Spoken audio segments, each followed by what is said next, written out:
Hi, Kristen Atchison here, and we're talking about consciousness today. So, consciousness is the awareness of ourselves and our environment.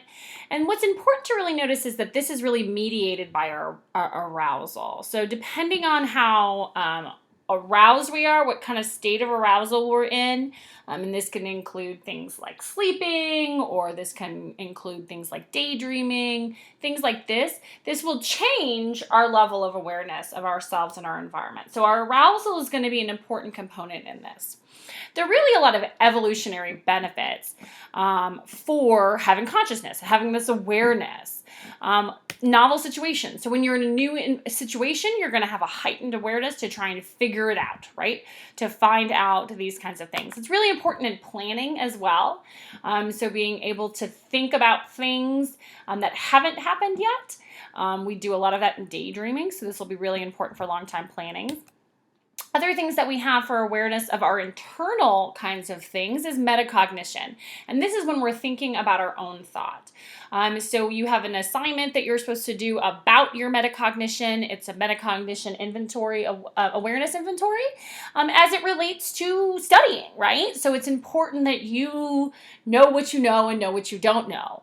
And so we have an assignment on that that'll be helpful, not just for this class and our understanding of metacognition, but it's important for all of your classes, and so that you can be the best studier that you can be.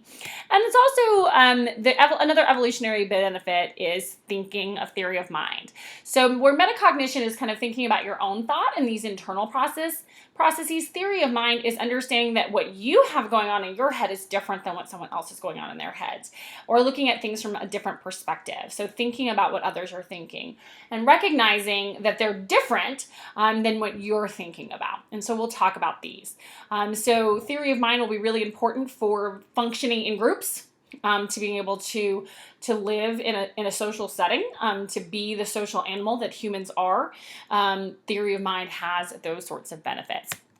So again, there's these two parts of consciousness. The first is that awareness. And this is, again, about these feelings and these experiences that we have. And as we've already talked about a little bit, these are both internal and external. So this is not only being aware what's in front of you, like listening to this video lecture, not just being aware of that, but being also the awareness of how you're processing that information. Is that information making sense? Do I sound like I'm talking, out of my ear instead of my mouth? Is what is happening? Do you understand it? So this both of internal and external. There are several different areas of the brain that are really involved in awareness, and they call it kind of this global brain workspace. Primarily what's happening is there's a lot of executive function things, which are that prefrontal cortex of our brain, which is the newest part of the frontal cortex. So remember, our frontal lobes are that kind of behind our forehead. Well, the very tip top of it is our prefrontal cortex. And again, evolutionarily, it's the newest part of the brain, which tells us that it has a lot more higher order kinds of activities as compared to animals whose brains evolved kind of further back in the evolutionary track. And we also have parts of the anterior cingulate that's involved. And again, those association areas. So remember, the association areas are found in all four lobes of the brain and are important for the communication between these different things. So awareness is going to involve a lot of sensory processing that we're going to talk about in the next unit when we talk about sensation and perception. And so again, we're going to need those association areas, because not only do we have to think about this stuff and plan about this stuff and these executive function skills in our prefrontal cortex, but we have to incorporate that with the information that's coming in from our environment as well. The other piece of that, remember, is arousal. So this is how arousal is kind of regulated. So if you're awake and alert and paying attention, you're going to be able to be more aware than if you're half asleep, right? So if you're, it's just after lunch and you're all warm and snuggly and you're listening to this, lecture, you may already be asleep. And that is because you had that drowsy state. And so your awareness is not going to be that same heightened awareness that we're going to get in an alert state. This is happening in kind of older parts of the brain. Where this is going to be happening in the brainstem and the medulla, which again are in that hind brain. But we also have activation in the thalamus, which is again that sensory relay center. Remember, all the different senses besides smell kind of relay through that structure in the limbic system. And so all of these are going to be important in that arousal. So for consciousness to really happen, we have to have these two parts. We have to both have this awareness, but we have to have this awareness that's going to be regulated or modulated by our arousal state. Okay, so let's talk about different kinds of consciousness. We're going to spend a little bit of time talking about this theory of mind. So again, theory of mind is this knowledge that people think and that we have private experiences and that we can try and look at things from other people's perspectives, but that we're not going to fully understand it. The different people are going to have different thoughts and different experiences and different understandings than we are, and that those are different. So this is not something that we're born with. We're not just born with understanding that other people have different thoughts than us. There really is this developmental progression of this. Now there are theorists, and your book discusses them, that says that we think that we might come hardwired to develop theory of mind. Just like we come hardwired to be able to see, we come hardwired to be able to understand that other people have different perspectives and different thoughts than ours. But this can only properly develop given the proper input, okay? And so we'll see this developmental progression that's pretty stable when you look at it across cultures and across settings, that this theory of mind is really important for our evolutionary success to be able to live in a social group. And so we come hardwired for it, but we need to have that proper input. So we see about 18 months that babies can understand that they can have a different desire and a different perspective than others.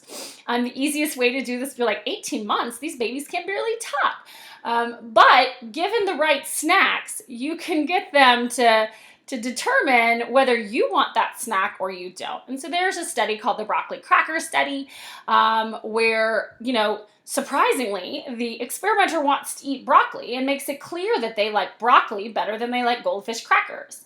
Well, the younger babies don't understand why anyone would like broccoli better than goldfish crackers, and so when the researcher asks for a snack, they give them goldfish crackers because obviously those are more delicious from the perspective of the baby. However, by 18 months, most of the time you'll see when the researchers have demonstrated this preference for broccoli, that the infants, these 18-month-old infants, will give the experimenter broccoli when asked for a snack, despite the fact that the infant's own preference is clearly for goldfish crackers. So they're starting to understand that they have these different perspectives. By 2 to 3, they're starting to grasp that what goes on your head and what goes on outside of your body are not necessarily the same things. That these mental processes and behavior are separate, that they're not necessarily the same thing.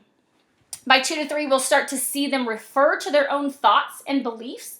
Not only do they notice that these are different, but they can refer to them and I think this, and I like this, as opposed to what you like and what you prefer. And by 4, they're really going to succeed at what we'll talk about is the false belief task.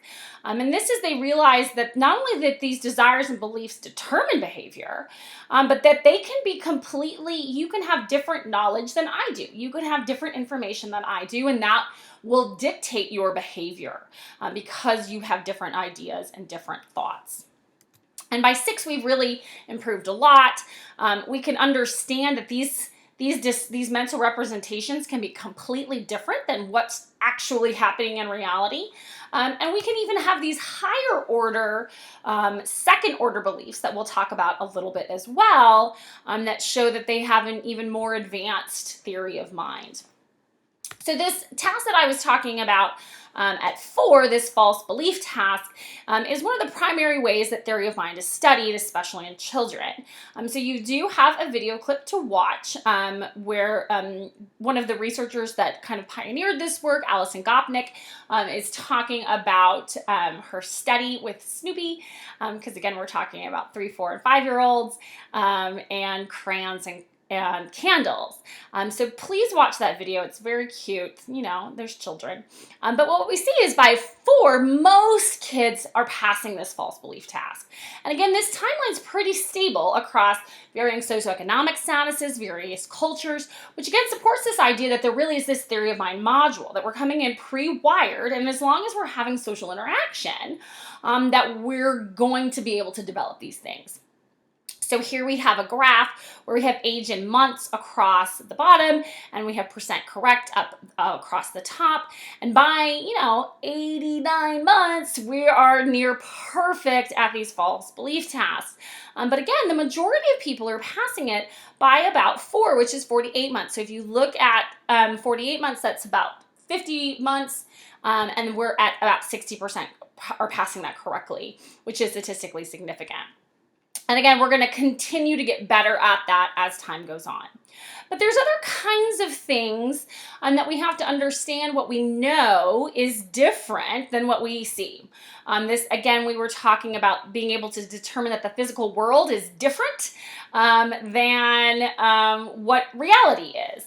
And one of those ways we do that is appearance reality distinction tasks. So I'm going to show you this clip of my daughter at 6 doing this appearance reality distinction task. If she were 3, she would have answered this question very differently. But by 6, she understands that just because something looks a certain way, that doesn't mean that it certainly is that way. So how old are you? 6. What color is that car? Red. Okay, now put this on top. Now, what color is that car really and truly? I covered it up, but what color is that car really and truly? Red. What? Red. It's still red? It's not blue? No, it's not blue. Why? Because this is blue and this makes it look blue. Oh, okay. Good job. So again, she knew that even though this car no longer looks red, it looks purple or blue or whatever it looks, black, it looks a lot different. It doesn't look like a red car anymore. That in reality, that car is still red. Just because we covered up with the blue and we made it look different doesn't change the fact that that car is still red. So again, this difference between what we understand to be true and what physical reality is telling us. So this appearance reality distinction test. And again, they're able to do this pretty successfully by 6.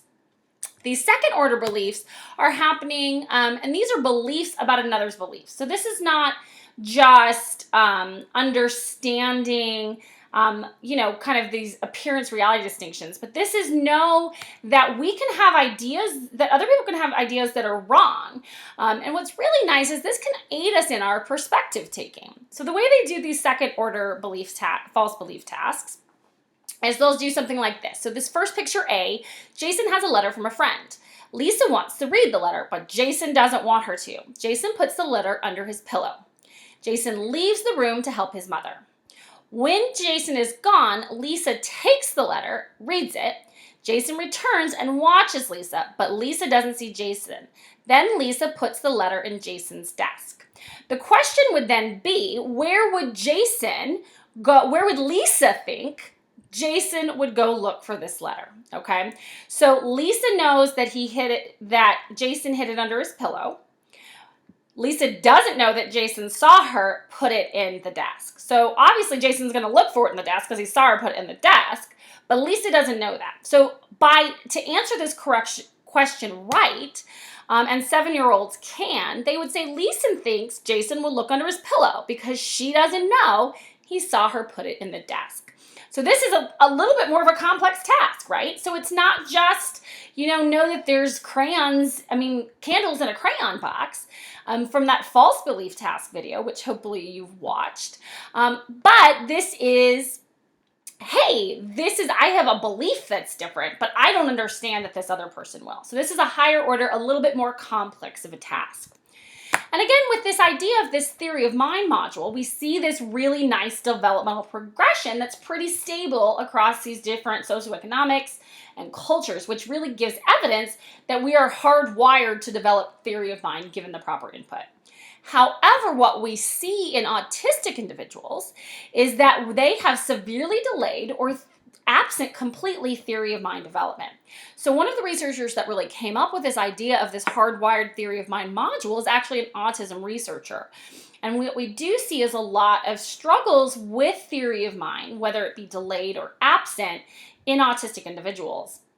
And so, again, there may be some differences in the wiring of this system that's really preventing it from developing properly. So theory of mind is kind of one of those pieces of consciousness, because not only is it our awareness of ourselves, but our awareness that ourselves can be different than somebody else. So this is not only just our own awareness, this is our awareness about others as well. Now, there's also different kinds of awareness we can have. We can have these higher level consciousness, this higher level listening. And these are these really controlled processes. So hopefully, when you're listening to this video, you are actively focusing towards the goal of learning, right? Hopefully, we're engaging in higher level consciousness, that we're not in that snuggly, warm, drowsy place where we're dozing off. And this is really that actively focused towards a goal. I am actively focused towards trying to explain these things to you. I'm engaging in this higher level of consciousness. Other parts of higher level consciousness includes things like those executive function. So again, that's that stuff that's happening in that prefrontal cortex in our brain. And this is that planning, this is that thinking, this is that problem solving. So when you're given a problem, actively thinking through it and trying to reach that goal. These are those executive function type things. Another important part of higher level consciousness is selective attention. So we have the ability as an individual to choose what we pay attention to. We can select our attention. You have a lot of information coming in all of the time, and you can't pay attention to all of it. And what selective attention does is it allows us to focus that conscious awareness on a particular stimulus. Again, hopefully that's this lecture video. But if you have the radio playing, or you're in a busy room, or there's all these other things, I could be just kind of droning on in the background and you're selectively choosing to pay attention to something else. Now, luckily in this case, you can rewind the video and go back. But this is that focusing our attention. And this will be really important when we get into sensation and perception as well, is because we can focus that attention on certain things and we can miss other information. And we'll talk about some really interesting kinds of human behaviors that we'll get because of selective attention. It's really, really beneficial for us because we can actively focus towards this goal. We can problem solve, we can plan, we can get this thing done. But the problem is we can also miss other things. And so we'll talk about some interesting findings, these kind of downsides of selective attention when we get to our sensation and perception chapter. We can also have these lower level consciousness, these kind of automatic processing. These are things that require little attention or little conscious processing, and they don't interfere with doing other activities. So you can unlock the passcode on your phone while talking to somebody else, is the example that your book gives. I have an example from graduate school. We had a graduate student lounge, and it was a lounge is calling it a lot nicer than it was. It was really a series of mailboxes and a Scantron machine and a very scary refrigerator and one chair. So lounge is a loose term for this place, but because it had secure things like a Scantron machine and our mailboxes, it had a keypad on the door. We were taught the information to get in to that. We were taught the keypad to get in. But at some point, I forgot the actual numbers to get in, and I just knew which buttons to push. I knew how to push those buttons. And I could do it while I was talking to somebody else. I could do it while I was doing all these other things. This was that automatic processing. Have you ever been driving somewhere and you get home and you're like, oh my gosh, how did I get there? And you don't necessarily remember the whole drive? That's because you were selectively attending to something else, but you're driving or riding a bike's another example. All was happening on this more automatic level, where we're not really, it doesn't really interfere with other activities. Another kind of lower level consciousness is daydreaming. Again, we all do this, and sometimes it doesn't seem very beneficial. It can seem like we're just kind of fantasy, kind of imagination, kind of these wandering thoughts, instead of having that selective attention towards our focused goal. It can be maladaptive if we're doing something called rumination, which is when we cannot hyper focus on a problem and kind of overthink a problem. That can be problematic. But it can also be potentially useful. Sometimes it can remind us to do things when we're daydreaming and thinking about things. A lot of planning is going on in daydreaming that we're not necessarily aware that we're doing because of it is this lower level kinds of consciousness. And so it can remind us to do tasks that we're supposed to do. If you're engaged in something else and all of a sudden you're like, oh, I forgot to do this. That's probably a result of daydreaming. Sometimes problem solving can happen that way too. We can be working on something else, this kind of daydreaming, this little bit of a lower level consciousness, and a solution to a problem that we were working on comes up, that aha moment. These can be things of daydreaming. We can also have altered states of consciousness. Your book goes into a lot of detail on this in this chapter. We're not going to, just because we're going to focus on other materials for this class. But that includes things like drug states. So under the influence of alcohol, drugs, these different things can create these altered states of consciousness. Fatigue can also be one. If you're really, really tired, at bedtime when you wake up and you think about back to bedtime, it seems really, really hazy and like, what was happening? This is kind of that altered state of consciousness, this really, really exhausted. It can also be caused by illness or trauma, deprivation. And sometimes we choose to kind of get into those states too through meditation or hypnosis. And so again, your book goes into, if this is something you're interested in, you are more than welcome to look more into it in your textbook, but it's just not required content for this course. We also have subconscious awareness. Within that, we can have incubation, which is when we're, again, trying to figure something out, and we have that aha moment, that light bulb goes off. We didn't even know we were thinking about that thing, and that light bulb goes off. Like, oh, I know. These are these things that are happening kind of below that consciousness level. We're not going to talk a lot about Freud in this class because a lot of his work, while influential and starting us off really well for psychology, is very outdated and is not helpful for our current understanding of psychology and mental processes and behavior. But one of the things that he talked a lot about was conscious versus unconscious. And this is, again, why why he still is talked about, is because he did have that influential line. And what's really nice about Freud is he gives this idea of consciousness, whether you're above water or below water is kind of this idea. And so subconscious would be just below that water line. Like we're really close to the surface, but we're just underneath it. And so he does give these nice examples and ways to discuss consciousness. Another kind of subconscious awareness is sleep and dreams. Again, there's lots of information that your book goes into in dreams, and I know lots of people are very interested in that, and feel free to expand that more. It's just not content that we're going to cover and be tested on in this course. But it has these lower levels of consciousness of the outside world. You can be asleep and still kind of know what's going on. I know that I am most guilty of this when my daughter has a friend spending the night, especially if it's a friend that this is their first time spending the night. I'm asleep, but any little sound can wake me up because I have this kind of low level of awareness of the outside world, even though I am in a sleep state. And so again, we can have this kind of, I was fully asleep, I could even have been dreaming, but these one little sounds wake us up because we're still paying attention to those things.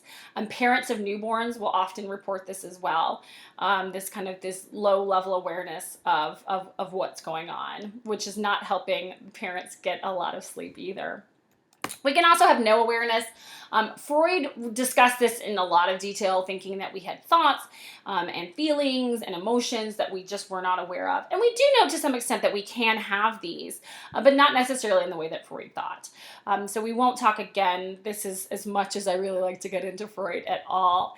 But we do have these things thoughts that we aren't aware of. And we'll talk about those more when we get into implicit memories versus explicit memories.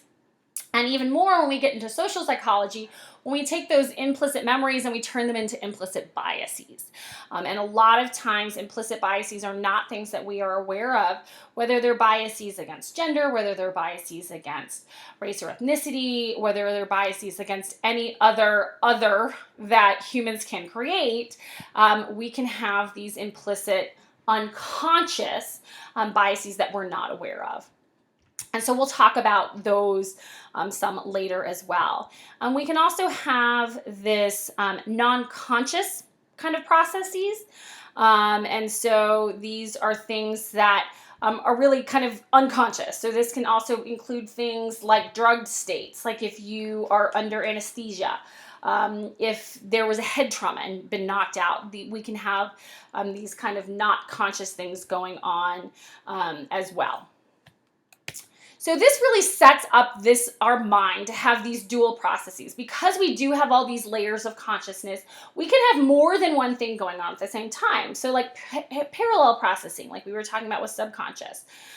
This is this kind of dual processing, two-track mind. That information is often simultaneously processed on separate conscious and unconscious or subconscious levels.